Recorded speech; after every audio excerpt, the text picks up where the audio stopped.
Video kali ni KL ambil masa yang panjang sikit, tapi you kena dengar sampai habis sebab semuanya fakta dan ia adalah untuk kebaikan anda dekat luar sana. Berkenaan dengan betamethasone yang diklasifikasikan oleh KKM sebagai racun berjadual. Amaran siapa di luar sana yang sedang menggunakan apa-apa produk yang dikategorikan kosmetik yang mengandungi betamethasone, tolong berhenti sekarang juga. Kenapa? KL akan terangkan selepas ini, macam polis sikit. Okey, apa dia betamethasone 17 valerate? Dan dia adalah sejenis steroid. Steroid ni, betamethasone ni, kalau nak digunakan hanya melalui pengawasan doktor bertauliah sahaja, tak boleh pakai sesuka hati. Dan ia digunakan untuk menyelesaikan masalah eczema, alergik dan juga radang kulit. Dan ia hanya boleh digunakan selepas ada consultation daripada doktor. Betamethasone ni juga apabila doktor berikan, dia hanya dalam bekas kecil warna putih. Pernah tak you all dapat pergi jumpa doktor, ada bekas warna kecil warna putih tu, dekat atas dia tulis poison ataupun racun. Dan doktor akan advise guna pakai nipis sahaja dan hanya dibenarkan pakai beberapa hari sahaja. Betamethasone ni sebenarnya adalah sejenis steroid pertengahan. Maksudnya dia bukan mild, dia bukan steroid yang ringan. Dia bukan lembut pada kulit. Dia pertengahan. Kalau sekiranya kita pergi berjumpa dengan doktor ada masalah kulit, betamethasone bukanlah pilihan doktor yang pertama sebab dia adalah steroid pertengahan. Selalunya doktor akan mulakan bila dia tengok eczema tu ataupun masalah kulit tu, dia tengok benda pertama yang doktor akan advise adalah yang jenis mild, contohnya hydrocortisone. Yang ini hydrocortisone dia boleh digunakan pada bayi, tetapi hanya kes-kes tertentu sahaja doktor akan bagi pada bayi. Betamethasone tidak selamat untuk bayi. Untuk wanita yang mengandung pula, betamethasone tidak digalakkan guna. Kecuali dia memang sangat terdesak dan kritikal, maka doktor akan bagi betamethasone kepada wanita mengandung. Sebab sekiranya digunakan pada keadaan yang salah pada wanita mengandung, ia akan menyebabkan kandungan kurang berat badan dan juga mengalami sumbing. You all boleh refer kepada artikel yang KL tunjukkan selepas ini. Ada video yang KL nampak dia kata betamethasone boleh digunakan untuk bayi. KL macam hairan, doktor mana yang kata boleh digunakan untuk bayi ni? Sebab apa?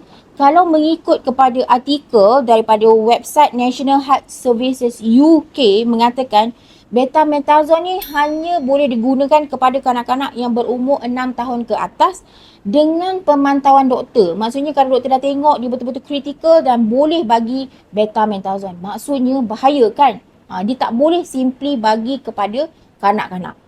Ramai orang kata mercury ni bahaya, hydroquinone ni bahaya, boleh buat muka bengkak semua. Sebenarnya dengan penggunaan betamethasone yang berterusan tanpa pemantauan doktor, dia akan memberi efek yang sangat-sangat bahaya. Dan selalunya betamethasone kalau you jumpa dengan doktor, dia akan advise penggunaan 7 hingga 14 hari sahaja. Selepas tu you kena stop. You kena stop guna 2 hingga 4 minggu. Selepas tu you kena jumpa doktor semula untuk next consultation daripada doktor.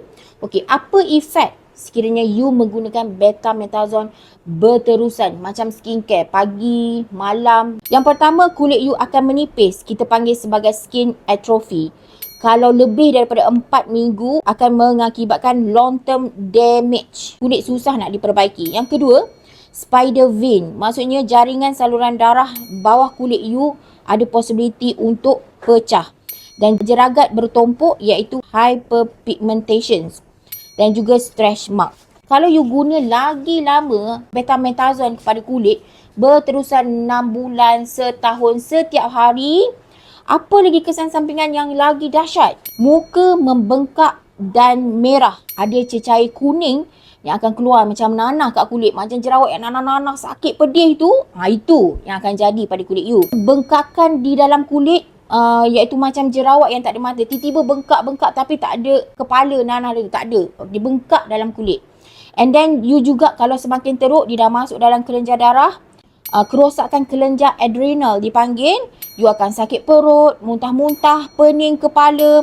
Dan juga betamethasone boleh menyebabkan masalah penglihatan. Okey, semua info boleh dapat daripada artikel yang KL tunjukkan selepas ini. Ini adalah pula orang cakap, KL, saya pakai skincare yang ada betamethasone, okey je kulit saya. licin, cantik, tak ada pun kesan-kesan yang macam KL cakap. Okey dek, bersabar, bertenang. Okey, cuba you stop penggunaan skincare yang ada betamethasone. You lihat apa yang jadi pada kulit you selepas beberapa hari. Sesiapa yang stop penggunaan skincare yang mengandungi betamethasone, mereka akan melalui satu side effect yang lebih dahsyat. Oh my god, apa dia yang lebih dahsyat? Dia dipanggil sebagai TSW, Topical Steroid Withdrawal Effect. TSW. Dia akan ada ketagihan steroid dipanggil dalam bahasa Melayunya. Dia berhenti pakai, kulit dia ketagih. Sapu lagi, dia nak sapu lagi. Alright? Di UK, semua produk yang mengandungi steroid wajib dia kena tulis dekat packaging tu amaran TSW. Sebab kita nak bagi tahu efek. Kalau you berhenti, kemungkinan you akan ada impact TSW. Apa yang berlaku pada kulit sekiranya you mengalami TSW ni ataupun ketagihan steroid? Yang pertama, kulit you akan jadi kemerahan, iritasi pada kawasan kulit yang sebelum ni tak ada masalah. Sebelum kulit you okey je, tak ada masalah. Kulit semakin meradang walaupun telah berhenti menggunakan produk tersebut. And then kulit mengambil masa yang berbulan-bulan untuk nampak normal, untuk sihat balik. Dan juga jerawat bintik hitam, jerawat-jerawat besar bintik hitam akan mula keluar daripada kulit muka you yang lebih maha dahsyat. Tapi kan KL, kita guna dalam formulasi ni 0.001 saja dan skincare saya. Okay, stop. Okay, dalam requirement ataupun regulations daripada Kementerian Kesihatan Malaysia tidak membenarkan mana-mana kilang yang berstatus GMP kosmetik menggunakan bahan mentah yang bernama betamethasone. Maksud kata, bahan mentah betamethasone ni tak boleh duduk dalam kilang kosmetik yang bertaraf GMP kosmetik ni. Tak boleh. Tak boleh. You nak isi 0.00001 pun tidak dibenarkan bahan mentah ini berada dalam kilang kosmetik GMP. Lagi satu, mana-mana individu sekiranya masih menjual, mereka boleh dikenakan penjara 3 tahun dan juga denda sebanyak RM25,000. Pesanan terakhir daripada KL iaitu, kalau kita tak tahu info ni betul ke tak, kita jangan sebarkan sesuka hati. Especially kalau kita bukan background atau fasih dalam satu-satu bidang tersebut. Yang kedua, kita kena rujuk kepada orang yang betul untuk bercakap mengenai sesuatu. Contoh, kalau berkenaan kosmetik, kita boleh refer kepada doktor kulit ke, kita boleh refer kepada saintis yang buat formulasi kosmetik, atau you boleh rujuk kepada owner kilang kosmetik yang dah lebih 10 tahun menghasilkan formulasi kosmetik bersama dengan saintis international laju pula.